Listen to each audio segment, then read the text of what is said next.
Presiden tidak punya komitmen untuk mau menangkap. Sehingga dia tidak perintahkan Polri membantu KPK. Karena apa? Ini saling menyandera. Saling menyandera seperti itu. Dengan partai penguasa dan seterusnya. SL ini sebenarnya sudah 2 tahun kurang lebih diproses. Tapi tidak tetap menjadi tersangka. Nah, rupanya dijadikan ATM. Nah, terus kemudian ketika Firly keluar, ditetapkan tersangka oleh teman-teman. Ketika Pak Firly itu keluar negeri itu, Pak? Ditetapkan tersangka. Pulang dia kelabakan kan? Akhirnya SL bongkar kan? In case Pak, ya Jokowi udah selesai tanggal 20 Oktober. Masih bisa ditangkap nggak tuh Pak? Siapa? Jokowi? Bukan, Firly. Oh bisa. Bisa Pak? Bisa. Kalau sudah tidak lagi Jokowi bisa ditangkap. Bisa ditangkap. Seperti itu. Sebab apa namanya istilah Jawa itu Eupako itu masih kuat di kita seperti itu. Koruptor itu punya 3 kekuatan di Indonesia ya. Pertama punya duit, nah, jadi bisa bayar apa macam. Kalau kita lihat misalnya apa namanya pencuri ayam, dikasih 362 pasal 362, kemudian langsung ditahan. Tidak ada penangguhan penahanan, tidak ada lawyer. Tapi kalau koruptor atau pejabat, nah, itu ada lawyer, kemudian bisa penangguhan penahanan dan seterusnya.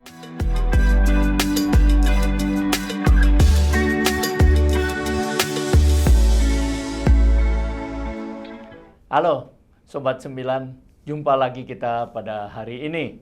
Dan seperti biasa mengawali percakapan kami selalu mengingatkan tegakkan hukum, berikan keadilan. Belakangan ini soal KPK kembali menjadi sorotan, terutama menjelang dibentuknya pansel, panitia seleksi untuk memilih pimpinan KPK. KPK juga menjadi sorotan ketika pemimpinnya banyak yang terkena sanksi etis dan bahkan pemimpin utamanya, ketua KPK, menjadi tersangka dari kepolisian. Ini tentu saja menarik dan orang mempertanyakan bagaimana masa depan KPK. Apakah KPK masih dapat diandalkan untuk mencegah dan memberantas korupsi? Saya Wina Armada Soekardi. Dan saya Jovin Kabandini. Dan akan berbincang-bincang dengan tamu khusus kita hari ini, yaitu tamu yang sudah tidak asing lagi, pernah menjabat sebagai penasehat KPK 8 tahun. Beliau adalah Abdullah Eha Mahua. Ya. Selamat datang Pak Abdullah di kantor podcast. Baik. Terima kasih atas kehadirannya di sini. Saya juga terima kasih karena diundang ke sini. Tentu kalau dengan Bapak kita harus mulai dengan Bismillahirrahmanirrahim, ya kan? Dan bukan hanya dengan Bapak aja karena itu perintah agama ya Pak ya. Nah, Pak Abdullah, ini kan orang sedang harap-harap cemas mengenai pansel pembentukan panitia seleksi KPK ya Pak ya. Apakah masih relevan nih menanti-nanti pansel KPK kayak apa dalam peranan KPK memberantas korupsi? Iya, kenapa orang agak was-was, kedagudan sebenarnya karena selama ini dilihat KPK itu untuk pertama kali dalam sejarah Indonesia itu menangkap menteri, menangkap puluhan gubernur, menangkap ratusan bupati wali kota, sekian puluh anggota DPR seterusnya. Jadi itu memang apa namanya, sehingga istilah guyonan di warung kopi ini melahirkan macan. Jadi yang melahirkan kan DPR. Nah, tapi kemudian yang dilahirkan itu menangkap ketua DPR. Nah, harus kita tahu bahwa korupsi itu menurut UNCAC, PBB tentang korupsi merupakan extraordinary crime, kejahatan luar biasa. Disebut kejahatan luar biasa pertama karena korupsi itu bersifat transnasional. Jadi tidak hanya di satu kementerian, tidak hanya di satu daerah, satu negara, tapi bersifat transnasional. Kita ingat Panama Papers beberapa tahun lalu menyebutkan sekian puluh orang Indonesia yang punya uang di luar negeri. Saya beberapa tahun pernah mengajar di Singapura dan saya temukan bahwa orang terkaya di Singapura bukan orang Singapura, tapi orang Indonesia. Yang jadi permanent resident di Singapura. Hotel yang termewah di Singapura bukan orang Singapura punya, tapi orang Indonesia. Oh, luar biasa Pak ya. Luar biasa ternyata. Iya ya. Jadi transnasional seperti itu. Yang kedua disebut korupsi itu kejahatan luar biasa karena pembuktiannya sukar. Kalau pidana umum itu bisa dibuktikan. Misalnya kasus Jenderal Sambo membunuh ajudannya, sudah dikuburkan, digali, diautopsi, bisa diketahui bahwa ini karena penembakan, pembunuhan dan seterusnya. Tapi kalau korupsi tidak semudah itu. Mbak pakai laptop atau HP terus transfer ke saya atau Pak Wina sekian miliar itu sudah itu delete, selesai. Ya, karena itu maka ada PPATK untuk men-trace kemana itu uang itu bergerak. Jadi itulah pembuktian yang sangat sukar sehingga kita lihat sekarang itu beberapa. Dan pelakunya biasanya koruptor ini kerah putih Pak ya, agak orang bukan sembarangan, dia pintar, bisa membayar lawyers yang hebat juga Pak ya. Koruptor itu punya 3 kekuatan di Indonesia ya. Pertama punya duit. Jadi bisa bayar apa macam. Kalau kita lihat misalnya pencuri ayam, dikasih 362 pasal 362, kemudian langsung ditahan. Tidak ada penangguhan penahanan, tidak ada lawyer. Tapi kalau koruptor atau pejabat, itu ada lawyer, kemudian bisa penangguhan penahanan dan seterusnya. Jadi pertama mereka punya duit, kedua punya geng. Punya geng ya Pak? Punya geng. Jadi oleh karena itu maka di KPK saya sebagai penasihat yang menyusun koordinator penyusunan SOP KPK, saya katakan kalau Anda bertugas ke daerah, khususnya yang bagian penindakan, Anda tidak boleh mengatakan kepada istri atau suami atau keluarga bahwa saya berangkat ke Bandung, saya berangkat Jogja, tidak boleh. Oh gitu Pak ya? Boleh. Standarnya gitu ya? Cukup mengatakan saya tidak pulang hari ini. Sebab apa? Kalau misalnya ke Bandung, mereka kan punya gen di Bandung, bisa tahu berapa hotel di Bandung, bisa tahu, di sini hotel, dikerjain seperti itu. Nah itu. Yang ketiga punya senjata. Mereka punya senjata. Senjata ini dalam arti arafiah atau senjata dalam senjata betul. Senjata betul. Artinya kalau pertama, kedua tidak berhasil, mereka menggunakan senjata. Kasus pembunuhan Nazarudin itu satu bukti yang kemudian membawa Antasari harus ditangkap di penjara. Artinya ketika pertama, kedua tidak bisa, senjata dipakai seperti itu. Nah, itulah salah satu kondisi di mana koruptor seperti itu. Nah, jadi oleh karena itu maka disebut kejahatan luar biasa, selain pembuktiannya sukar, tapi yang ketiga itu dampaknya luar biasa. Dampak korupsi itu dalam salah satu buku saya, Jihad Memberantas Korupsi, itu saya sebutkan bahwa dampak korupsi untuk Indonesia itu pertama, Indonesia bisa hilang dari peta bumi. Maksudnya gimana tuh Pak? Nanti 25 tahun mendatang, sejarah di Malaysia, sejarah di Singapura dan lain-lain mengatakan pernah ada satu negara antara Singapura dengan Australia, Malaysia yang bernamanya Indonesia. Sebab apa? Kita lihat kasus Rempang, kasus-kasus yang lain, yang kemudian akhirnya bisa kalau tidak diperhatikan tentang kewajiban negara yang disebutkan dalam Mukadimah 1945, melindungi bangsa dan wilayah Indonesia, maka kalau korupsi, kasus Rempang itu kalau tidak unjuk rasa dari mana-mana, nah, itu proyek korupsi seperti itu. Atau misalnya gempa bumi, tsunami dan luar biasa, sehingga tidak mustahil bahwa ketika tsunami Aceh, maka sampai kiamat Indonesia tidak berhenti gempa bumi. Kenapa? Karena kasus Aceh itu patah di dalam tanah, patah dalam tanah, sehingga menggerakkan semua gunung berapi di Indonesia yang sudah tidur itu bangkit kembali, kecuali Kalimantan, karena Kalimantan tidak punya gunung berapi. Selain itu, dan kita saksikan hari ini, di Sumatera Barat sudah hampir 90 orang yang meninggal, baik karena lahar maupun karena banjir dan seterusnya. Yang kedua, kalau ditakdirkan Indonesia tidak menjadi hilang dari peta bumi, menjadi beberapa negara baru. Pakar-pakar geografi dunia ada yang mengatakan 4 negara, 8 negara dan seterusnya. Tapi yang punya potensi itu misalnya Aceh, kemudian Papua Barat, kemudian Sulawesi, seperti itu. Tapi hari ini kita hakikatnya sudah federasi. Jadi tidak menjadi beberapa negara baru, tapi substansi federasi sudah kita berlakukan. Contoh, zaman Orde Baru, bupati, wali kota itu ke Jakarta tidak bisa tanpa izin gubernur. Harus izin gubernur. Baru datang ke Jakarta ketemu siapa. Sekarang tidak perlu. Bupati, wali kota jalan aja. Kenapa? Karena dia bukan bawahan gubernur. Dia bukan bawahan gubernur. Bahkan diperintah oleh gubernur pun dia bisa membangkang karena Anda bukan atasan saya, kata bupati. Karena mereka dipilih langsung oleh rakyat. Jadi tidak bisa dipecat oleh gubernur atau seterusnya. Jadi kita sebenarnya sudah federasi sebenarnya itu. Seperti itu. Nah, kemudian kalau juga tidak, yang pasti sudah berlaku sekarang, menjadi jajahan dari satu atau dua superpower. Jajahan itu kita bisa lihat dari utang kita. Utang kita tahun ini 2024 itu sudah 8.000 sekian ribu triliun. Itu yang APBN. Tapi yang non APBN, BUMN itu 8.000-an triliun juga.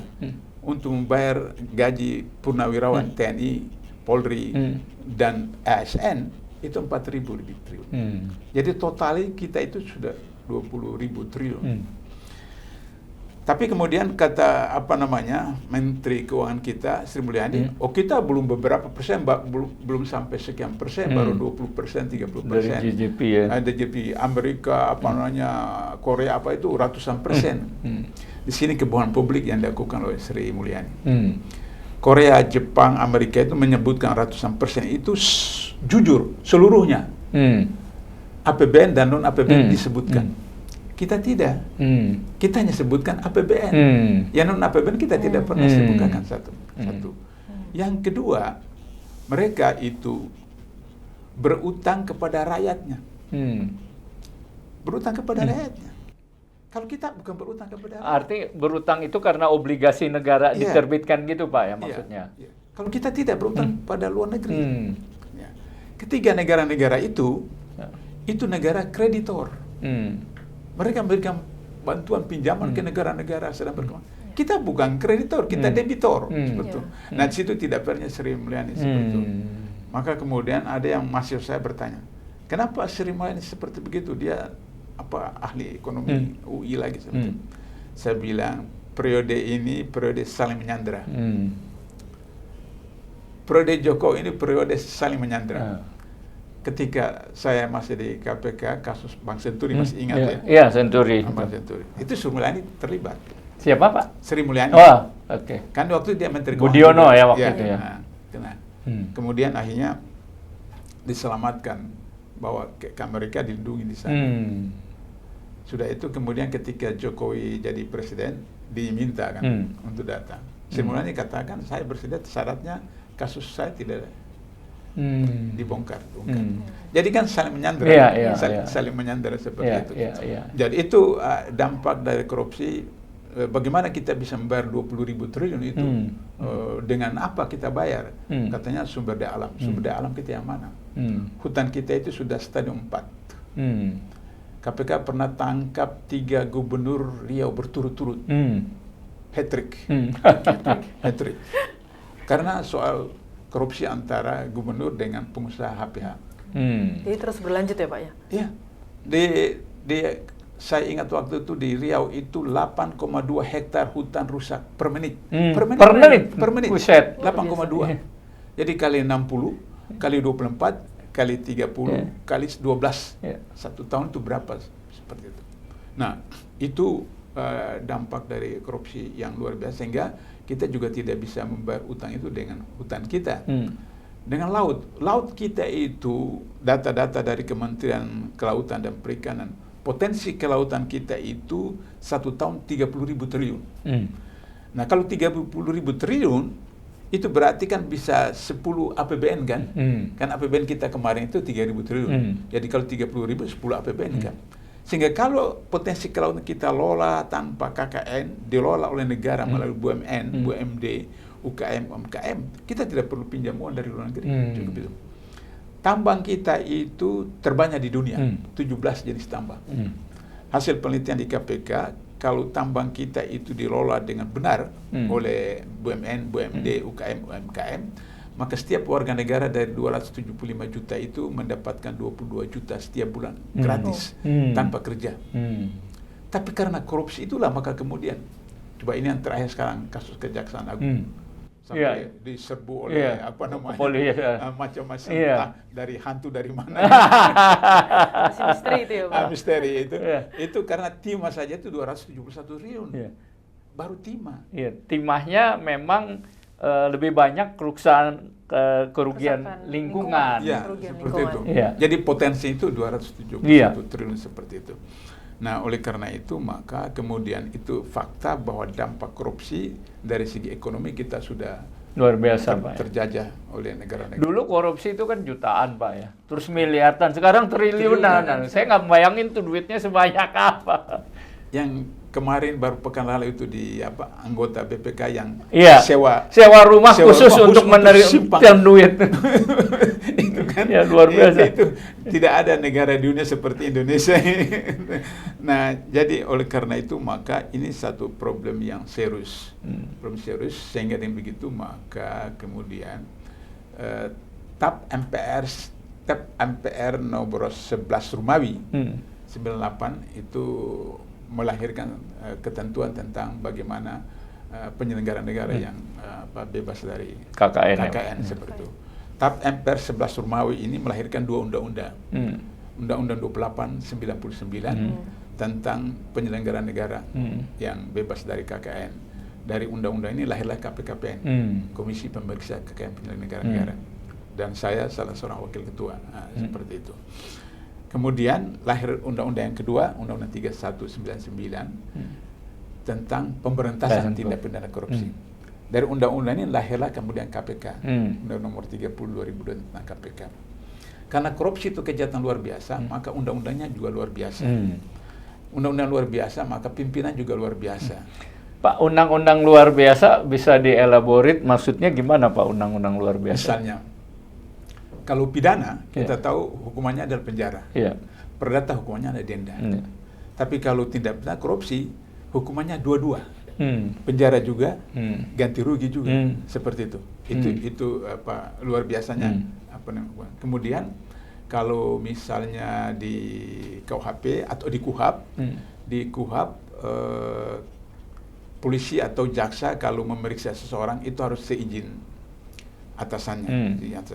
Kalau tindak pidana korupsi, KPK tidak perlu mendapat izin dari atasan, cukup memberitahu seperti itu. Kemudian kalau di pidana KUHP itu sekian tahun, 16 tahun batasan, maka kemudian daluarsa. Kalau korupsi tidak terbatas sampai kapanpun. Kemudian kalau di KUHP pidana itu harus hadir, Kalau korupsi tidak perlu. Bisa in absentia, Jadi itu. Nah, karena undang-undangnya begitu luar biasa, maka orangnya juga luar biasa. Orangnya luar biasa. Jadi pimpinan itu yang luar biasa. Baru kemudian pegawainya juga luar biasa. Pegawai itu berdasarkan PP 63 2005 itu mereka harus berintegritas dan profesional.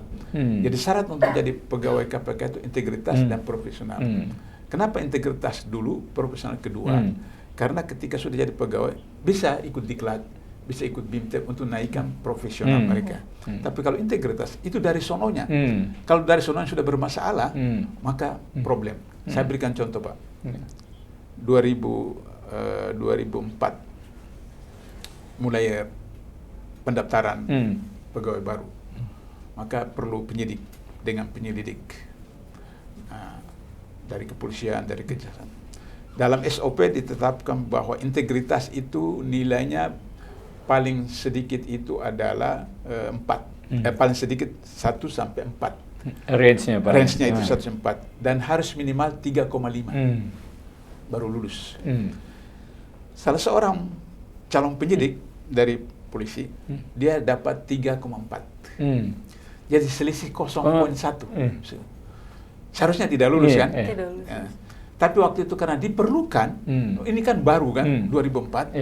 Nah, ini kata salah seorang pimpinan, ya udahlah nanti kita perbaiki, Maka itu tidak sampai 1 tahun. Bermasalah dia, Pak. Bermasalah, Pak. Ditangkap oleh temannya sendiri.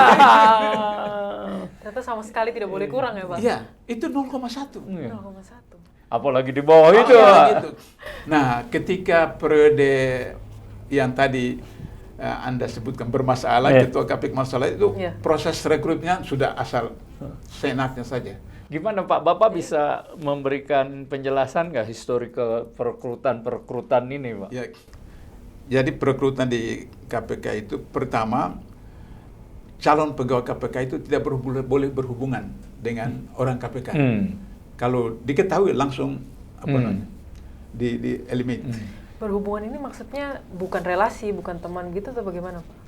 Anda daftar. Iya. Kemudian Anda tidak boleh WhatsApp saya, tidak boleh SMS saya, tidak boleh ketemu saya, tidak boleh. Tidak boleh. Jadi caranya adalah harus berhubungan dengan pansel. Pansel itu dibentuk oleh KPK dengan sistem lelang. Sistem lelang. Jadi mereka punya teknologi, punya instrumen, punya integritas. Karena itu maka hanya dua yang berganti-gantian. UI dengan Angkatan Udara. Karena mereka punya instrumen, punya pengalaman dan seterusnya.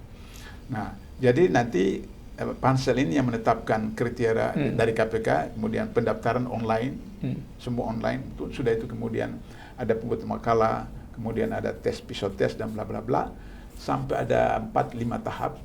Sudah lulus dari pansel itu, baru bisa ketemu dengan pejabat KPK untuk wawancara. Nah, jadi itu tahap kedua terakhir. Wawancaranya itu untuk mau menetapkan dia cocok di bidang mana. Jadi dia sudah lulus semua, baru kemudian wawancara. Ketika sudah lulus wawancara, baru tes kesehatan yang terakhir. Kenapa tes kesehatan yang terakhir? Karena kalau kita masuk PNS atau apa, kan harus berkas kesehatan dulu kan? Iya, kembali. Sementara di KPK, orang jadi pegawai, itu Rp0. Rupiah.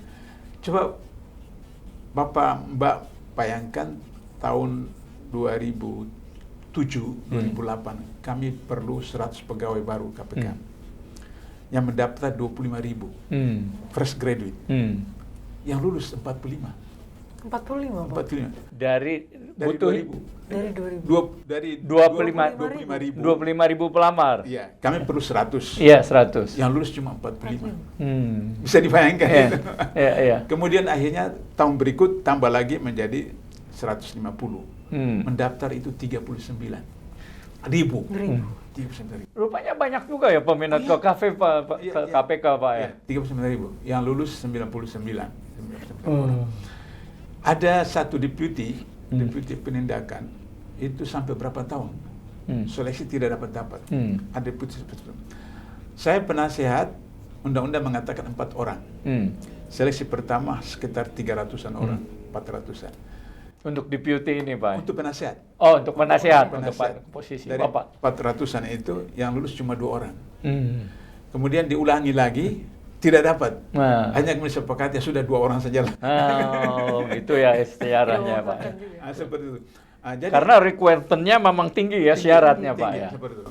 Nah, kenapa kemudian tes terakhir kesehatan? Karena kalau harus awal, kemudian itu harus negara bayar melalui APBN. Mahal ya, Pak. 25.000 orang kali sekian. Iya. Itu kan paling tidak itu kan 5 jutaan, 2 jutaan biaya kesehatan, apa jantung, apa segala macam itu. Karena itu kita buat yang terakhir. Sehingga dari biasa yang lolos itu sampai terakhir itu sekitar 1%. 1%. Jadi puluhan. Nah, sehingga kemudian baru bisa lolos seperti itu. Itu mekanisme yang kemudian tidak mudah untuk orang menjadi pegawai KPK. Nah, pegawai saja begitu. Apalagi pimpinan. Seharusnya demikian, Pak. Begitu. Nah, problemnya adalah bahwa pimpinan itu diproses oleh pansel. Sudah itu pansel kemudian ke DPR. Nah, problemnya adalah misalnya saya mau kasih contoh kasus yang terakhir, kasus Firly. Firly mantan deputi penindakan KPK. Saya waktu itu sudah ada jadi direktur pasca sarjana di satu universitas di Sumatera Selatan. Kemudian saya diundang oleh pengawas internal KPK. Diminta saya hadir sebagai ahli untuk dimintai pendapat saya apakah yang dilakukan oleh Firly itu melanggar kode etik atau tidak. Saya karena koordinator penyusunan SOP KPK. Waktu itu Firly masih jadi deputy ya? Penindakan KPK. Sebagai mantan penasihat dan koordinator penyusunan SOP KPK, saya punya tanggung jawab moral. Saya terbang, saya datang. Sebelum diajukan pertanyaan, ditayangkan 2 video singkat. Saya nonton, dia bilang, wah ini bukan kode etik, bukan pelanggaran etik, ini pidana. Ditanya, kenapa Pak? Dalam undang-undang KPK, orang KPK tidak boleh bertemu langsung maupun tidak langsung dengan tersangka, calon tersangka, saksi, calon saksi, dan keluarga. Tidak boleh. Ini dia berpelukan 2 kali dengan gubernur yang sedang diawasi oleh KPK. Maka dibentuklah tim, namanya itu Majelis Kode Etik. Kemudian diproses. Waktu itu belum ada Dewas, Pak? Belum ada. Maka kemudian dijatuhi hukuman bersalah. Cuma dalam SOP KPK yang menentukan itu salah atau tidak itu lembaga DPP, Dewan Pegawai, Dewan Pertimbangan Pegawai melalui Majelis Kode Etiknya, tapi eksekutornya itu pimpinan. Jadi sebelum pimpinan keluarkan SK-nya, dia ditarik oleh Polri. Kenapa? Karena ini sama-sama orang Sumatera Selatan. Satu korps pula ya. Kapolri waktu itu kan orang sekarang Mendagri kan, seperti itu. Jadi Kapolda di Sumatera Selatan. Terus ikut seleksi, lolos di Pansel, kemudian sampai di Komisi 3 DPR, terpilih, aklamasi. Saya ditanya wartawan, Pak Abdullah, bagaimana Firly bisa terpilih seperti itu? Saya bilang beliau itu mantan deputi penindakan, jadi tahu kasus-kasus mereka. Gitu ya Pak ya. No can be told ini Pak ya. Jadi saling menyandera, saling menyandera seperti itu. Nah, kemudian beliau ini kan, kalau masih ingat dulu ada kasus buku merah. Iya. Nah, kasus buku merah ini melibatkan yang disobek itu Pak. Disobek itu. Jadi itu gimana sih Pak? Banyak kan ceritanya macam-macam di luar itu Pak. Jadi ada import, kemudian dapat fee, dapat fee beliau ini. Nah, akhirnya kemudian supaya karena ini satu korps itu maka disobeklah itu. Karena itu dalam semacam diary begitu. Memang warna merah. Memang warna merah. Warna merah. Pak, kalau itu udah kejahatan berat juga dong ya Pak ya. Harusnya. Sehingga tugas Firly itu untuk mengamankan. Untuk mengamankan. Seperti itu. Sehingga akhirnya kemudian kasus katakanlah Harun Masiku, segala macam-macam itu dilindungi semua kan, seperti itu. Nah, akhirnya kemudian menjelang Pilpres 2024 ini, habis-habisan kan? Habis-habisan. Jadi istilah saya itu to kill or to be killed. Kayak militer aja Pak ya. Membunuh atau dibunuh. Daripada mereka dibunuh, kita bunuh duluan. Nah, itulah yang kita kenal dengan istilah Megawati kemarin di Rakernas itu, Pilpres yang pemilu yang paling brutal, paling awal selama Indonesia merdeka seperti itu. Nah, sehingga dan begitu ternyata SCL ini itu sudah 2 tahun lalu ditetapkan proses apa itu. Kemudian si Firly itu keluar negeri ada acara. Nah, maksudnya ajak bicara dengan SL ini Pak? SL ini sebenarnya sudah 2 tahun kurang lebih diproses. Tapi tidak tetap menjadi tersangka. Nah, rupanya dijadikan ATM. Nah, terus kemudian ketika Firly keluar, ditetapkan tersangka oleh teman-teman. Ketika Pak Firly-nya itu keluar negeri itu Pak? Ditetapkan tersangka. Pulang dia kelabakan kan? Akhirnya SL bongkar kan? Bongkar apa seperti itu. Nah, akhirnya kemudian Kapolda ini mantan deputi penindakan KPK, anak buahnya Firly. Nah, Firly beritahu supaya tetapkan tersangka si Anies. Saya pengalaman 8 tahun di KPK, tidak ada gelar perkara sampai... Maksudnya Anies Baswedan gitu? Baswedan, iya. Dalam konteks apa Pak? Konteks Pilpres kan? Oke. Supaya tidak maju. Jadi itu bukan sekedar isu tuh Pak ya? Enggak. Jadi benar-benar skemanya... Jadi itu yang tadi saya katakan, pengalaman saya 8 tahun di KPK, tidak ada gelar perkara sampai lebih dari 10 kali. Yang saya ingat paling lama itu Kalimantan Timur. Itu juga tidak sampai 10 kali, tapi lama, setahun lebih, karena prosesnya apa. Ini kasus Anies Baswedan 19 kali gelar perkara. 19 kali gelar perkara. Nah, si sekarang jadi Kapolda Jaya ini, dia tahu dalam Kapolda Jaya. Oke. Si siapa? Ya. Lupa lagi saya namanya. Dia tahu dalam kode etik KPK, pegawai dilarang melaksanakan perintah yang bertentangan dengan peraturan perundang-undangan. Itu ada ya Pak? tertulis. Ya, ya. Pegawai dilarang melaksanakan perintah atasan yang bertentangan dengan peraturan perundang-undangan. Jadi bosnya Firly, tapi perintah bosnya itu bertentangan. Kenapa? Karena untuk menetapkan seorang tersangka minimal 2 alat bukti menurut KUHAP, yaitu melanggar ketentuan, melanggar peraturan, dan kemudian merugikan keuangan negara. Waktu pertama jadi isu saya kata, wah Anies kena, karena tidak dalam APBD. Formula E itu tidak dalam APBD. Saya bilang ini Anies kena ini. Padahal saya percaya dia karena dia pernah sama-sama saya komite etik KPK, pernah jadi ketua komite etik. Anies Baswedan. Iya. Oh, oke. Sehingga kok bisa kecolongan begini. Anies punya pengalaman di KPK 1 bulan dengan saya. Setelah selidik rupanya ada dalam APBD perubahan. Jadi berarti tidak melanggar. Tidak melanggar. Yang kedua, audit BPK. Tidak ada kerugian keuangan negara. Karena itu maka teman-teman di penyidik itu, Karyoto nih, ketua itu nggak bisa. Nah, akhirnya kemudian dipecat kan? Iya. Dicepat oleh Firly, kemudian diangkat oleh Kapolri menjadi penasehat Kapolda Jakarta. Maka kemudian ditetapkanlah Firly sebagai tersangka. Di dalam alumni KPK kan kami punya grup grup alumni KPK, bagi yang ketua, penasihat dan pengurus itu. Ini kenapa belum ditahan-tahan ini?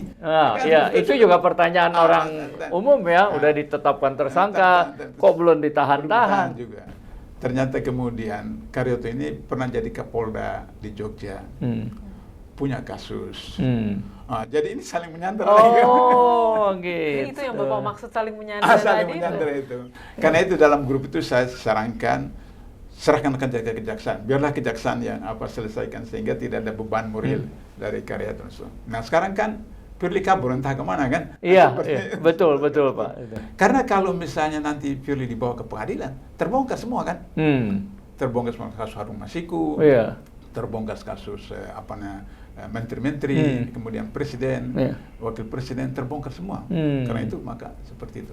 Nah itulah yang saya katakan tentang kejahatan korupsi luar biasa itu karena punya geng, punya duit, dan punya senjata. Saya tidak tahu siapa nanti yang dibunuh ini, tapi ada spekulasi bahwa Harun Masiku sudah habis. Tapi ada bilang sudah ada katanya, ada di mana. Tapi kemudian ada teman di KPK itu yang sudah dipecat oleh Firly itu dikatakan kalau saya dikasih tugas saya tangkap, saya tahu di mana. Kok bisa begitu lama sih Pak KPK tidak bisa menangkap Harun Masiku, itu kan aneh juga tuh Pak. Pertama melibatkan partai besar, melibatkan pejabat tinggi negara. Sebab ini kan satu provinsi kan. Nah sehingga dengan begitu maka itu jadi problem. Sebenarnya kan dia keluar, kemudian kembali. Teman-teman KPK sudah tahu di mana mereka datang. Tapi kemudian seperti kasus Kejaksaan Agung sekarang itu teman-teman KPK itu malah ditangkap oleh mereka dengan dalih narkoba. Saya tidak bisa percaya kasus narkoba. Kenapa Pak? Saya 8 tahun di KPK, setiap 6 bulan ada inspeksi, periksa narkoba. Jadi saya tidak percaya bahwa orang KPK narkoba. 6 bulan, setiap 6 bulan pemeriksaan. Artinya itu rekayasa aja. Sehingga akhirnya kemudian selesai seperti itu. Nah, tidak tahu di mana dia sekarang seperti itu. Padahal Harun Masiku itu tidak dikenal. Betul. Baik di PDIP, baik di masyarakat. Sedangkan Bendahara Partai Demokrat, Nasaruddin, itu dia bendahara partai berkuasa waktu itu. Dan dia anggota DPR. Dan dia selebriti. Tapi bisa ditangkap KPK. Kenapa? Karena presiden itu mendukung KPK. Perintahkan Polri bantu KPK. Berangkat. Saya ingat waktu cuma 4 bulan lebih sampai ke Kolombia. Dia melarikan diri waktu itu ya, rame ya. Sampai Kolombia. Tangkap. Nah, Harun Masiku, presiden tidak punya komitmen untuk mau menangkap Sehingga dia tidak perintahkan Polri membantu KPK. Karena apa? Ini saling menyandera. Saling menyandera seperti itu. Dengan partai penguasa dan seterusnya seperti itu. Nah, sehingga terjadilah seperti sekarang. Sehingga akhirnya sekarang dibentuk pansel. Pansel itu 9 orang menurut undang-undang. Tapi kata orang istana 5-4. 5 orang pemerintah, 4 orang masyarakat. Di situ sudah ketahuan. Itu apa namanya Pak, 5-4 itu kan bukan ketentuan undang-undang ya kan? Bukan. Cuma sebut 9 orang. Unsur pemerintah dan unsur masyarakat. Itu saja, tidak sebutkan perbandingannya. Pengalaman saya pansel, pernah saya pansel, itu cuma pemerintah cuma 2 orang, masyarakat 7 orang, karena perlu aspirasi dari masyarakat. Jadi dari formulasi 5-4 itu kita sudah bisa menduga. Berarti orang dia harus pimpin. Sehingga demikian itu bisa mengamankan. Setelah dia sudah tidak presiden bisa mengamankan. Atau misalnya Prabowo kemudian kalau macam-macam bisa diproses oleh pimpinan KPK yang baru. Karena nanti orangnya orang Jokowi. Saya ditanya sama teman, apa problem Prabowo? Prabowo punya 2 kasus. Pesawat terbang. Tidak jadi beli karena protes dan sebagainya. Tapi sudah bayar fee. Nah, itu sudah melanggar. Kalau dalam KUHP itu sudah percobaan. Percobaan di dalam Undang-Undang Tindak Pidana Korupsi itu pidana. Dan pernah. Saya lupa siapa dulu yang percobaan itu dihukum sekian tahun seperti itu. Ada yang mengatakan bahwa Prabowo pakai uang sendiri. Sehingga tidak ada kerugian ke negara. Saya katakan dalam Undang-Undang Tindak Pidana Korupsi 30 perbuatan yang mengakibatkan kerugian ke negara cuma 2 pasal. Pasal 2 dan pasal 3. Yang lainnya tidak merugikan ke negara. Misalnya gratifikasi, negara tidak dirugikan. Menyuap, negara tidak dirugikan seperti itu. Sehingga dengan demikian tidak bisa alasan bahwa uang dia pribadi tidak jadi kerugian negara sehingga kemudian tidak terkena. Tapi Pak, apakah di dalam sistem hukum Indonesia atau KPK memungkinkan misalnya seorang presiden ditangkap? Kalau di Korea kan sudah terbukti ya. Ini bagaimana Pak aturan-aturannya? Jadi kalau itu istilah pakai orang Jawa. Orang Jawa, sehingga ketika Budiono dulu itu datang pegawai penyidik KPK datang ke rumahnya. Tapi dalam KUHP dibenarkan. Dibenarkan artinya periksa di mana saja, seperti itu. Tapi kalau misalnya ketika saya penasihat dan dicalonkan untuk pimpinan KPK, saya katakan yang tidak bisa saya tangkap itu cuma malaikat. Asal dia manusia saya bisa tangkap. Tapi beda orang, beda gaya seperti itu. Nah, jadi oleh karena itu maka saya berharap baru dalam 5-4 itu ada 1 orang saja dari 5 orang pimpinan KPK baru yang undecode orang gila. Nah, kalau ada 1 saja orang gila, kemudian di Dewas itu juga ada 1 orang gila, itu bisa. Saya di KPK saya dianggap orang gila. Nah, jadi itu problem, sehingga kemudian dengan pansel itu untuk menyelamatkan coba dalam ketentuan pengadaan barang dan jasa 1 proyek di atas 250 juta itu harus dilelang. Itu infrastruktur dari Aceh sampai Papua Barat tidak ada yang dilelang itu. Penunjukan langsung dengan Kepres. Itu bukan miliaran, triliunan. Itu problem. Itu sudah ada undang-undangnya kan ya Pak? Ada. Pengadaan barang dan jasa itu 250 juta ke atas harus dilelang. Itu tidak ada yang dilelang. Lalu bagaimana bisa lolos begitu Pak? Pakai Kepres. Kemudian kan KPK sudah dikuasai. Apa yang tidak dikuasai? Coba.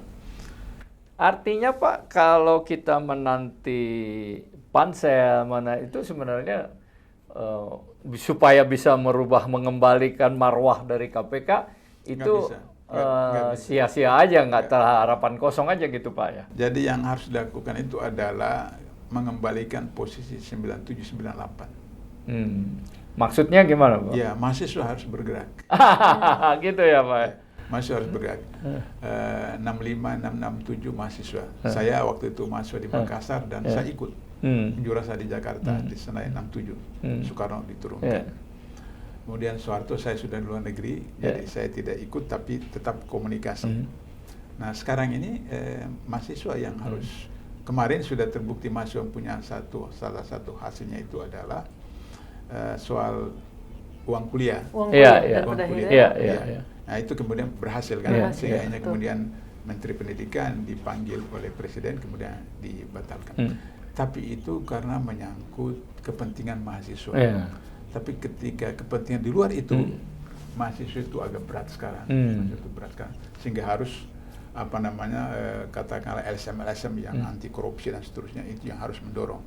Sebab 2 tahun lalu itu unjuk rasa mahasiswa yang paling besar, 2 tahun lalu itu kemudian sampai puluhan ribu. Saya kemudian diberitahu oleh seorang mahasiswa bahwa unjuk rasa mahasiswa itu antara 700 juta sampai 1 M di drop, bergantung dari berapa banyak mahasiswa yang turun. 700 juta sampai 1 M, Mbak. Saya jengkel, saya tanya, kamu dapat berapa? Cuma 70 juta, Pak. 70 juta dibilang cuma.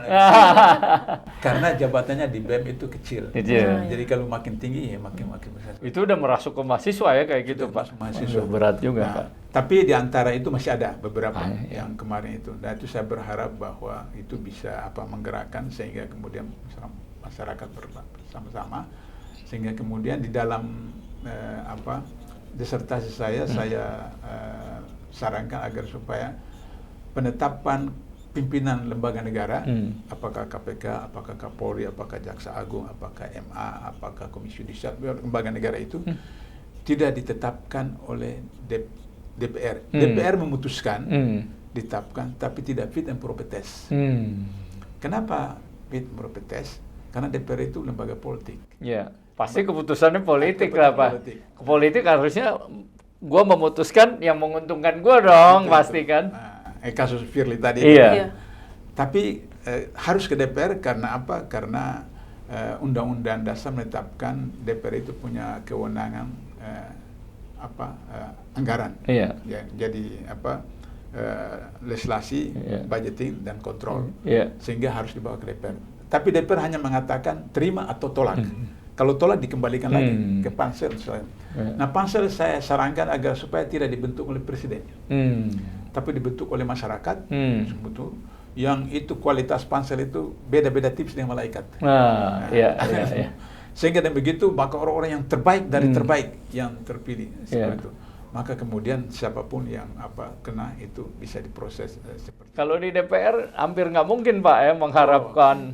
Sekarang data-data di KPK 575 anggota DPR itu hampir 50% itu pengusaha. Ya, betul. Karena pengusaha orientasinya adalah orientasi bisnis, orientasi pengusaha. Itulah kenapa Undang-Undang COVID-19, Undang-Undang Minerba, Undang-Undang KPK, Undang-Undang Cipta Kerja, dan Undang-Undang Kesehatan. Itu cepat ya, Pak. Karena itu kepentingan oligarki. Dan yang paling berbahaya ini adalah terakhirnya Undang-Undang Kesehatan ini. Ini kita akan dibunuh secara sistematis dengan perencanaan melalui seperti itu. Kalau COVID-19 kemarin kan bisa bersifat umum. Tapi kalau Undang-Undang Kesehatan yang baru, itu bisa dipilih. Oh ini orang Aceh yang selalu berontak ini, dihabisi. Gitu. Bisa dipilih. Bisa dipilih seperti itu, dia model seperti itu. Dan itu berbahaya sekali. Sehingga begitu, maka kemudian susah kita harapkan kalau DPR secara formal, kalau tidak ada desakan dari masyarakat. Karena desakan masyarakat kemarin kan, kemudian Komisi 10 panggil itu mahasiswa kan, maka kemudian seperti itu. Nah jadi oleh karena itu maka DPR harus Tapi undang-undang seperti undang-undang perampasan aset mandek aja tuh, Pak, nggak pernah itu selama masih rezim ini tidak bisa, Pak. Saya masih waktu di KPKPN, sampai di KPK sudah proses itu. Itu tidak bisa, Pak. Tidak bisa ya, Pak? Ya, kenapa? Itu sama dengan anggota DPR menyiapkan gantungan buat dia ya. Pada dirinya sendiri. Buat dirinya sendiri. Karena harta-harta yang mereka miliki itu dari mana? Misalnya begini, Ketua MK yang kami tangkap, itu gajinya waktu itu hampir 10 tahun lalu, itu 100 juta satu bulan. Gaji pokok aja, Pak, ya. 100 juta. Pak pernah pegang 100 juta. Belum pernah, Pak. Tapi masih korupsi juga. Iya. Si Rafael, Iya. itu, Pajak itu ya. Pajak. Take home pay-nya 53, 51. 1 juta. Take home pay-nya 51 juta.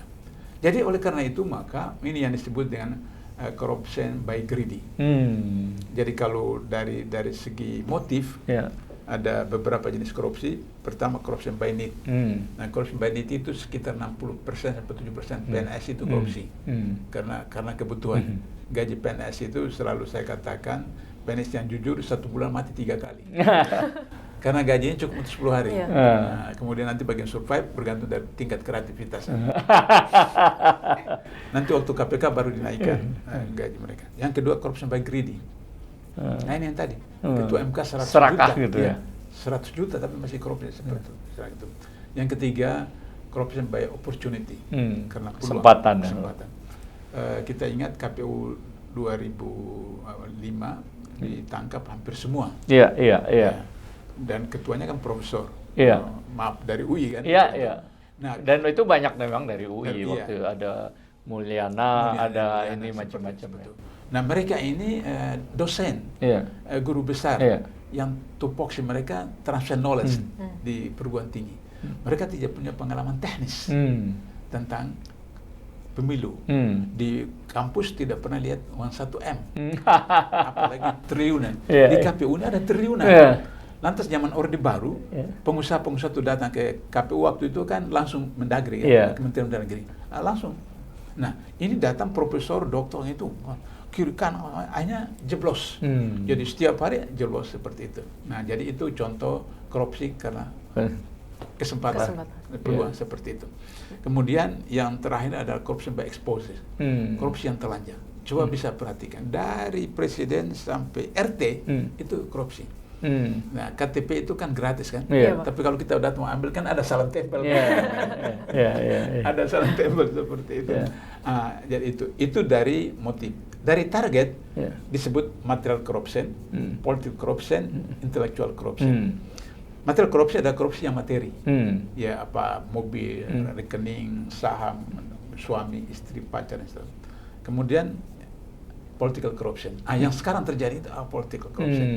Korupsi melalui undang-undang, melalui peraturan, melalui pemilu, pilpres, pilkada yang sekarang bagus, tapi tujuannya untuk kepentingan tertentu. Itu yang tadi. Undang-undang COVID-19, undang-undang KPK, undang-undang Minerba, itu korupsi politik, korupsi politik. Baru yang terakhir intellectual corruption.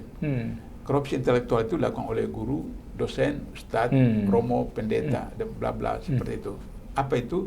Mereka yang punya ilmu, punya pengetahuan, punya data, punya informasi, dirahasiakan, dimanipulasi untuk kepentingan tertentu. Seperti itu. Misalnya, Wakil Presiden mengatakan vaksin dari Jerman itu bisa dipakai meskipun mengandung babi karena yang keadaan darurat.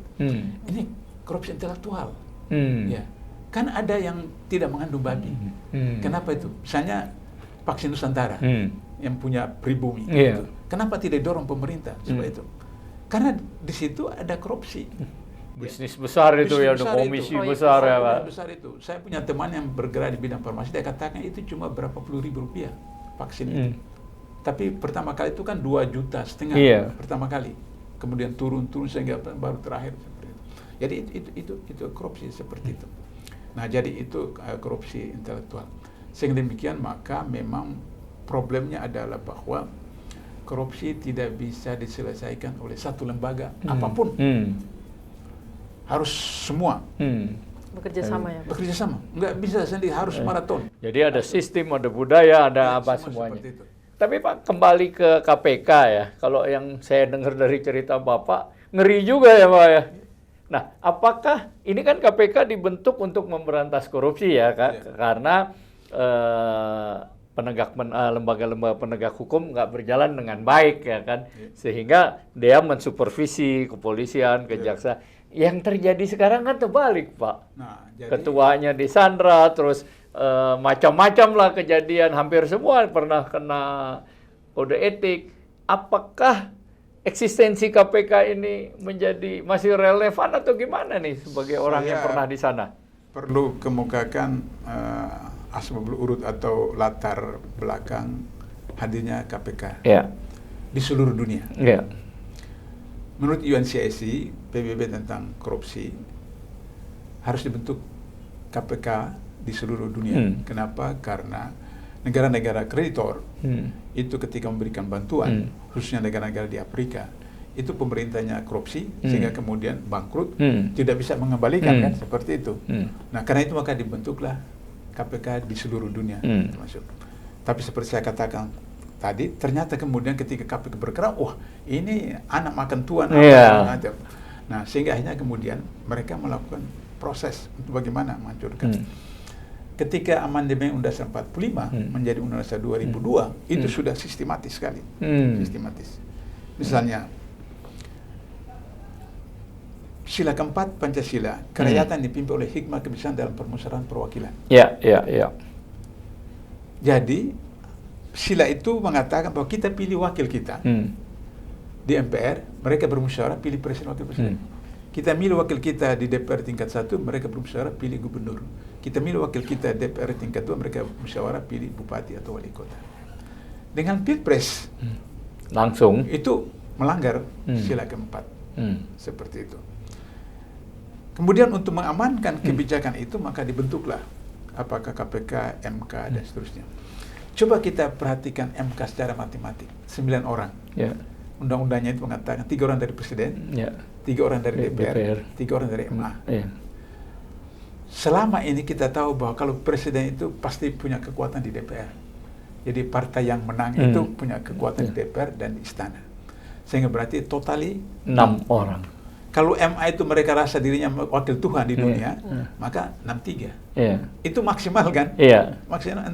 Kalau benar mereka itu 63. Jadi sampai kiamat pun tidak bisa dilakukan misalnya Prabowo 2 kali kalah kan?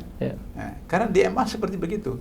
Nah, ketika Prabowo bergabung dengan Jokowi, maka menang dia karena apalagi strateginya adalah ketua MK itu ada ipar. Orang bilang itu kan jodoh, saya bilang jodoh yang direkayasa. Seperti itu. Sehingga akhirnya kemudian seperti itu. Sehingga akhirnya kemudian anak bisa jadi wakil presiden. Nah, dalam konteks KPK itu tadi latar belakangnya sejarah. Kalau saya di teman-teman grup alumni itu ada yang juga sudah bubarkan sajalah. Maksudnya bubarkan KPK? KPK, ya. Karena tadi situasi seperti itu. Tapi ada juga yang mengatakan bahwa kalau KPK saja tidak bisa, apalagi yang lain. Ya, sebab saya punya adik ipar kandung 2 orang itu polisi. Jadi saya biasa katakan saya tahulah celana dalam polisi. Karena adik ipar kandung saya. Waktu saya di Malaysia, adik ipar saya itu dia tamatan SMP. Jadi dia mau naik pangkat itu kan harus sekolah lagi. Sekolah lagi. Dia kirim surat untuk minta kirim duit. Saya bilang, untuk apa? Untuk bayar untuk apa? Ini memang diminta, diminta dari polisi. Trunojoyo. Saya bilang, udah kamu pensiun dengan SMP-nya itu saja. Nah, ternyata itu sampai sekarang masih ada, meskipun sembunyi-sembunyi seperti itu. Begitu juga di ada di daerah salah satu kabupaten, dia lulus tes PNS lulus. Tapi untuk bisa ditempatkan harus bayar sekian puluh juta. Dia pikir daripada harus bayar 10 juta, ya udah saya apa. Nah, jadi kondisi seperti itu sangat. Emang kalau kita kan mendengar Pak Bupati yang ditangkap antara lain kasusnya adalah merekayasa penerimaan karyawan, penempatan karyawan, mutasi. Gitu. Nah, ada yang satu kasus bupati di Madura ditangkap KPK. Tertangkap, kemudian penyidik periksa. Wah, Bapak, ijazah Bapak ini palsu. Dia bilang, kalau begitu akan saya laporkan orang itu. Loh, kenapa? Saya suruh beli yang asli, kenapa dia beli yang palsu? Ini bukan cerita hoax. Ini dia suruh belinya yang asli, Pak. Kenapa beli palsu? Ini fakta di Jadi itu problem, sehingga memang kalau misalnya Prabowo itu betul-betul mau menegakkan hukum, menyelamatkan bangsa dan negara, maka pertama yang sudah dilakukan adalah kembali ke Undang-Undang 45 yang asli. Kemudian Undang-Undang 45 yang asli, kemudian lahirlah beberapa peraturan kebijakan sehingga bisa kemudian KPK ditertibkan. Kemudian kalau misalnya DPA bisa dihidupkan lagi. Kalau MK, kalau Lunas 45 kan tidak ada MK. Kan? MK. Tapi kalau misalnya kepolisian, kejaksaan itu berjalan dengan benar, maka memang tidak perlu yang lain-lain. Ini kan persoalan karena kepolisian, kejaksaan tidak berjalan seperti mestinya. Nah, tadi malam saya Zoom dengan Jenderal Susno, saya katakan agar supaya tidak terjadi seperti sekarang kasus Kejaksaan Agung, maka kejaksaan dikembalikan kepada aslinya, bahwa tugasnya adalah penuntutan. Tugasnya penuntutan. Sedangkan penyidikan itu di kepolisian. Khusus untuk korupsi, memang undang-undang membenarkan kejaksaan. Ya. Nah itu Pak, saya ingin tanya, apakah perlu ada unsur-unsur gitu Pak di KPK, unsur kepolisian, unsur kejaksaan, atau unsur lain, sedangkan mereka tugasnya mensupervisi. Kalau di undang-undang tidak disebut unsur kejaksaan, kepolisian, atau unsur pemerintah dan masyarakat. Pemerintah. Cuma dari segi teknis operasional, karena mereka sudah punya pengalaman penyidikan itu, maka kemudian diambil unsur seperti itu. Tapi sekarang itu sudah penyidik itu tidak harus polisi atau jaksa, sudah bisa orang sipil mengikuti proses. Di KPK itu kan angkatan pertama sampai ke 4 itu. Angkatan pertama itu 6 bulan di Polda Jawa Tengah, dilatih, dididik 6 bulan. Setelah itu 3 bulan magang, 9 bulan baru lulus, baru seperti itu. Sehingga begitu, maka kemudian kan ada yang disebut TWK kan, tes wawasan kebangsaan. Nah itu gimana sih Pak? Saya juga mau tanya. Nah, udah Bapak mulai, saya tanya aja lagi. Jadi mereka yang 75 orang ini, itu musuh bebuyutan Firly. Ketika Firly deputi.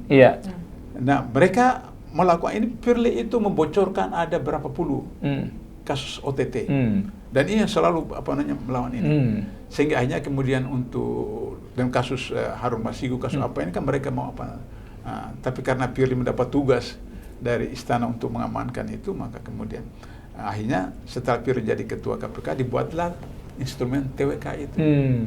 TWK. Nah TWK itu dibuat dengan maksud agar supaya penyingkiran. Sebab apa? Misalnya ada satu deputi di KPK. Beliau itu bukan hasil dari KPK, tapi dari Menpan. Bahwa dia direktur terbaik di seluruh Indonesia. Bukan di KPK, di seluruh Indonesia, kementerian. Dia direktur terbaik. Tidak lulus TWK. Kedua, dia dosen Pancasila, wawasan kebangsaan di Lemhanas. Bagaimana dia tidak lulus seperti itu? Karena dia yang turut tangkap Nazarudin di Kolombia itu. Yang kedua, misalnya satu orang direktur sama-sama saya dengan satu perempuan direktur juga mendapat ada istilah saya lupa dari presiden, anugerah apa seperti itu. Ini dia dapat anugerah dari presiden. Bagaimana tidak lulus TWK? Tes wawasan kebangsaan.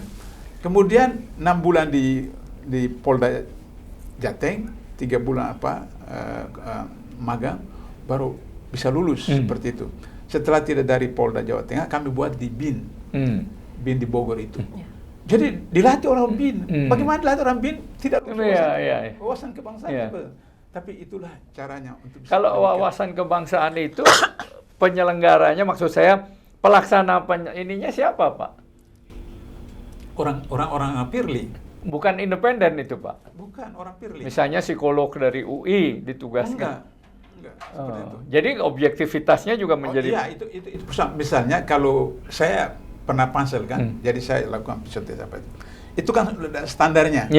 Nah, kata 50 pertanyaan, 1 jam seperti itu. Tapi ada yang misalnya Mbak ini setengah jam, Anda itu 1 jam atau 2 jam. Jadi seperti diinterogasi seperti begitu. Nah, jadi orang-orang yang punya integritas, ya dia harus bicara apa yang dia pahami, dia tahu bahwa itu betul. Nah, sehingga dengan begitu maka sasarannya 75 orang ini. Artinya nggak usah lihat jawaban juga udah pasti gitu ya Pak. Pasti nama-nama itu. Iya, seperti itu. Nah itu problemnya seperti itu. Kalau itu kacau banget dong Pak. Kalau misalnya. Ya, sehingga itu tadi saya katakan kalau misalnya mau diperbaiki negara ini, kita kembali ke Undang-Undang 45 asli, maka kemudian akhirnya kalau misalnya presiden wakil presiden dipilih di MPR, masih ada money politik, KPK bisa tangkap. Bisa tangkap. Karena pengalaman 5 tahun lalu KPK menangkap 42 dari 45 anggota DPRD Kota Malang. Sekaligus bawa bis. Jadi kalau misalnya di DPR di MPR begitu, atau misalnya di pemilihan gubernur gubernur di provinsi DPRD itu bisa ditangkap. Tapi kalau seperti Pilpres, bagaimana mau tangkap jutaan orang kan nggak mungkin seperti itu. Nah Pak, kalau kembali Pak ke pimpinan KPK kan sangat penting Pak ya. Iya. Mungkin nggak Firly ditangkap menurut Bapak?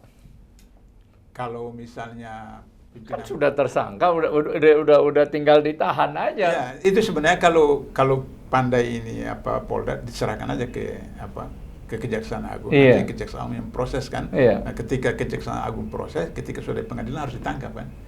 Berdasarkan untuk P21 gitu ya. P21 harus ditangkap. Nah, tapi dengan kasus Kejaksaan Agung ini juga kemudian jadi problem lagi kan itu seperti itu. Nah, saya khawatir nanti kemudian Jokowi tidak melahirkan atau mewarisi legasi yang baik, tapi kemudian legasi yang buruk seperti itu, sehingga kemudian tidak dianggap sebagai bapak pembangunan, tapi bapak pembangunan korupsi seperti itu. In case Pak, ya Jokowi udah selesai tanggal 20 Oktober, masih bisa ditangkap nggak tuh Pak? Siapa? Jokowi? Bukan, Firly. Oh bisa. Bisa Pak? Bisa. Kalau sudah tidak lagi Jokowi bisa ditangkap, seperti itu. Sebab istilah Jawa itu Eupako itu masih kuat di kita seperti itu. Artinya Firly ini banyak mengetahui kartu sekali ya Pak. Banyak dari pejabat tinggi sampai pejabat tingkat lokal seperti itu. Nah, kalau kita lihat hasil survei Pak, kan persepsi masyarakat salah satunya adalah KPK ini menduduki yang rendah Pak, padahal merendah arus supervisi kan. Nomor 6, nomor 7 kalau tidak salah. Dulu itu selalu ranking pertama. Iya, di antara penegak hukum gitu ya Pak. Baik penilaian oleh masyarakat, penilaian oleh ICW, penilaian oleh Transparansi Internasional, selalu nomor 1. Tapi setelah kemudian Firly masuk, dia membawa misi istana, itu jadi rusak seperti itu. Seperti itu. Nah, Oke. Kalau begitu Pak, dari hasil pansel ini nggak bisa diharapkan banyak ya Pak ya? Tidak bisa diharapkan banyak. Karena apa? Yang dipilih oleh DPR yang sekarang. Kalau dipilih DPR baru mungkin masih ada harapan. Tapi DPR yang sekarang, dia harus terpilih di DPR. Sebulan Oktober ya Pak? Iya kan dilantik Oktober kan? Dilantik Desember saya lantiknya. Tapi yang milih DPR yang sekarang. DPR sekarang ya. DPR yang sekarang. Sehingga begitu maka DPR sekarang masih dikuasai oleh mereka kan? Seperti itu. Ya saya juga mendengar Pak, kalau pemilihan lembaga negara lain ya, itu DPR ada nego ya wajar. Tapi KPK juga ada nego-nego nih anggota yang terpilih pimpinannya. Iya, makanya itu kenapa Firly ditangkap itu. Tapi sebelum Firly itu ada pimpinan yang dipilih berdasarkan lobby-lobby begitu. Tapi orang lupa Pak. Karena saya karena itu PKP nya saya tahu betul. Pernah acara buka puasa, seorang anggota DPR hadir di KPK.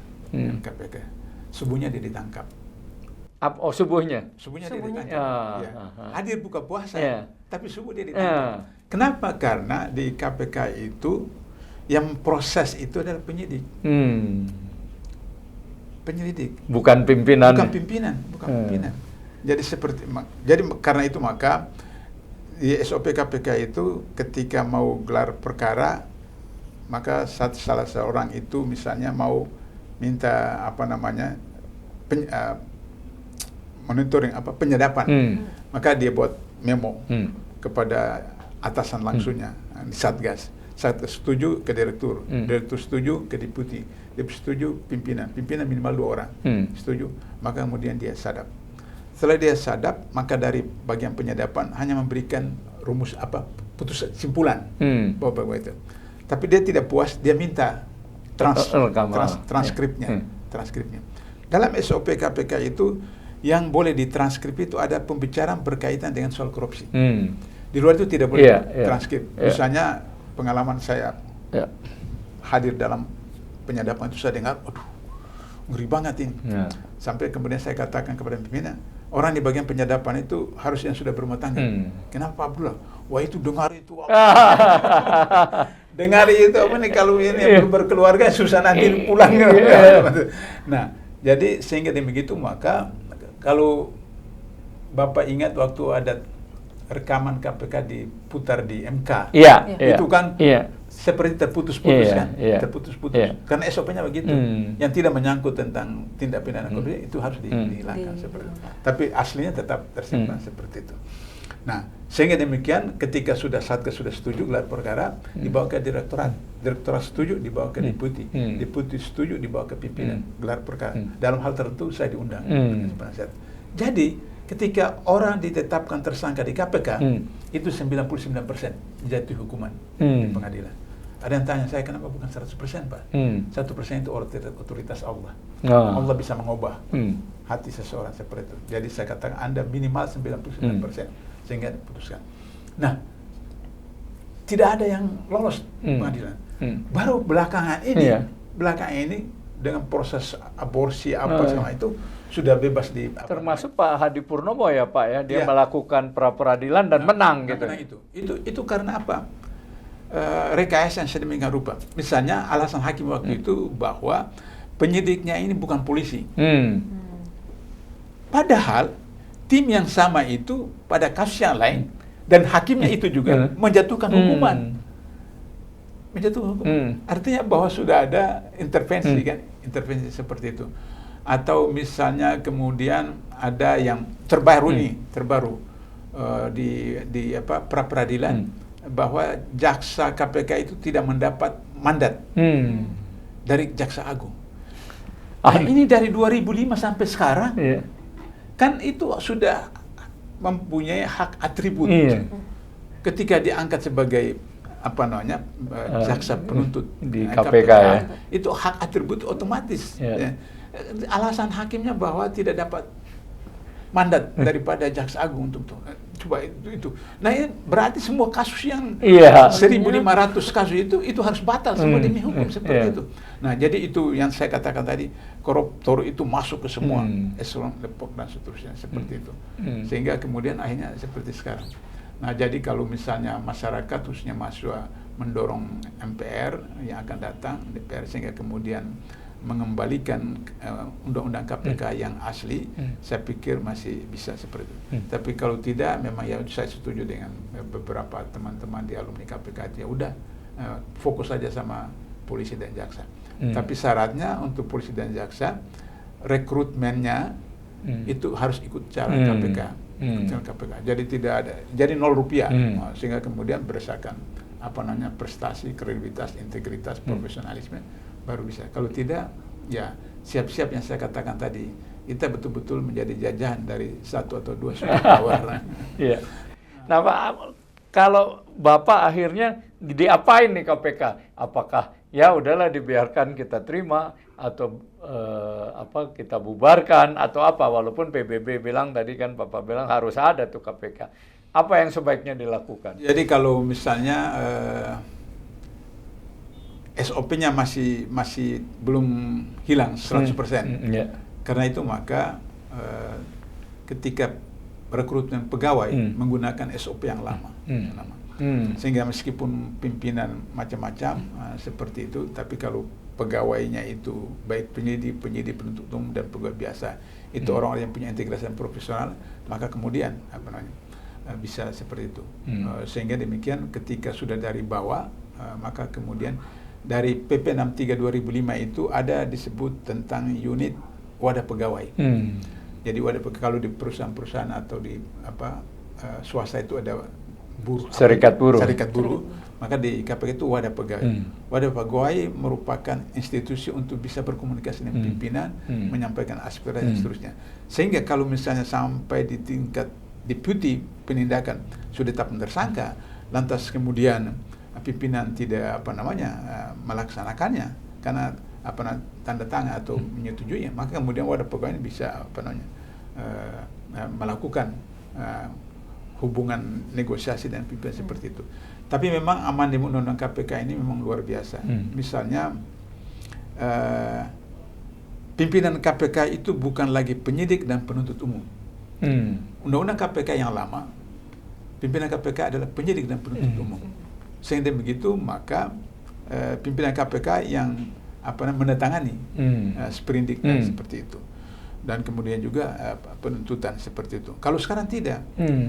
Pimpinan KPK bukan penyidik dan penuntut umum. Sehingga dengan begitu maka penyidik itu yang menetapkan sendiri. Kalau gitu fungsinya apa Pak pimpinan KPK? Ya dia hanya koordinator saja seperti itu. Apalagi dengan Dewas.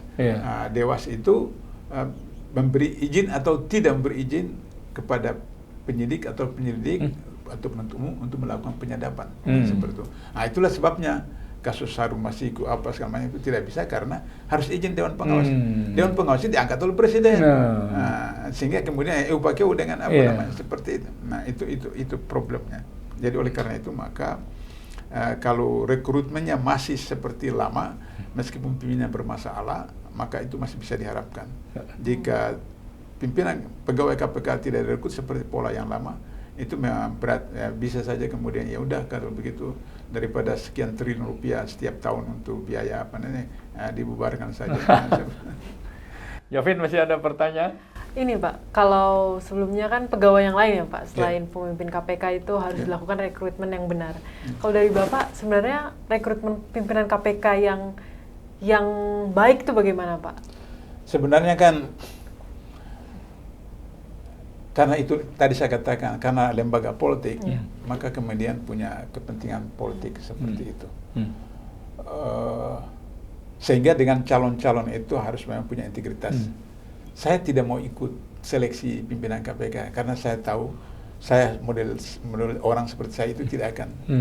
Tapi waktu itu tahun berapa itu 2013 dipaksa sehingga kemudian saya ikut sampai di DPR kemudian fit and proper test ada kurang lebih 1 jam. Terus kemudian terakhir ketua Komisi 3 Pak Abdullah, saya sudah kenal track record Pak Abdullah jadi mahasiswa apa segala macam. Saya cuma majukan satu pertanyaan. Kalau saya ajak Pak Abdullah datang ke hotel untuk ketemu di hotel, bisa nggak? Saya tanya untuk apa? Urusan apa? Enggak, dengan wakil betul. Sebenarnya urusannya apa? Kalau urusan dinas saya harus beritahu kepada pimpinan. Kalau bukan urusan dinas saya tidak bisa datang. Terus kemudian dia bisik sama itu. Kalau begitu alternatif yang lain kalau begitu. Gitu ya. Dia ngomong dengan baik. Iya, kedengeran ya. Jadi keluar orang tanya saya bagaimana pula? Saya nggak lulus. Nah kenapa? Tadi dibisik sama ketua bukan saya alternatif yang lain seperti itu. Artinya bahwa di situ persoalan integritas. Kan kalau saya mau itu kan gaji pimpinan waktu itu kan 45. Saya kira-kira setahun lagi kan saya pensiun. Saya bilang aja, ya bisa nanti saya datang sama kan bisa aja kan. Tapi, paling nggak pura-pura juga bisa. Tapi saya koordinator penyusunan SOP KPK. Jadi saya tahu bagaimana saya menyusun, tapi kemudian berlaku hal yang bertentangan bahwa dalam soal tugas itu harus sepengetahuan. Sepengetahuan atasan seperti itu. Atasan saya itu langsung ketua KPK. Nah, kalau bukan sampai saya katakan kalau kita ketemu di atas kereta api cerita apa sama aja kita ngobrol di atas kereta api. Tapi begitu Bapak tanya saya kasus, saya tinggalkan Bapak. Tidak boleh bicara kasus seperti itu. Karena itu SOP-nya. Nah, oleh karena itu maka kembali kepada soal integritas dan kemudian sekarang ini kan sudah sistem Profesor Google. Maka kemudian kita zaman dulu terjadi kejadian di Papua atau di Aceh itu berapa bulan baru kita tahu kan. Sekarang ini ada kepala desa di Papua Barat Kentut besok viral. Besok viral. Jadi oleh karena itu maka masyarakat dalam seleksi pegawai KPK itu kan dikasih waktu 1 bulan. Calon-calon diumumkan kemudian masyarakat. Nah masyarakat yang harus berperanan, datang ke Google, sekolahnya di mana, SD mana, SMP mana, SMA di mana, kemudian kerja di mana, dia waktu melamar kerja nyuap atau tidak, bla bla bla bla. Kemudian dimasukkan seperti itu. Nah, sehingga begitu masyarakat berperanan. Nah, sehingga Pansel juga kemudian seperti itu. Nah, kalau seperti itu mungkin ada harapan. Nah, saya berharap bahwa meskipun Jokowi punya target tertentu untuk 9 orang ini, tapi kalau masyarakat berperan aktif, paling tidak sampai ke DPR ketika dibawa ke Komisi 3. Mungkin bisa, mudah-mudahan kan dari 10 orang itu ya paling tidak ada 1-2 orang yang orang baik lah katanya. Yang gila Pak ya. Baik kata orang gila ya Iya, Pak. orang gila. Gitu. Oke Pak, Ya, terima kasih banyak Pak Abdullah kehadirannya. Kita udah bicara dengan santai tapi substansial sekali dan belak-belakan gitu. Bukan hanya tulang-tulang, ini udah daging semua nih yang kita bicarakan. Terima kasih Pak. Semoga Allah memberkati Bapak. Amin, amin, amin. Ya, dan mudah-mudahan juga ini bukan yang pertama dan terakhir Bapak datang gitu. Kita akan masih berbincang lagi. Ya. Baik, tadi kita sudah mendengar diskusi pembicaraan kita mengenai KPK, termasuk yang inti-intinya, dan seperti biasa sebelum kita akhiri saya mengingatkan, jangan lupa tegakkan hukum, berikan keadilan. Saya Wina Armada Soekardi. Dan saya Jovinka Bandini. Sampai jumpa lagi pada edisi yang akan datang. Terima kasih.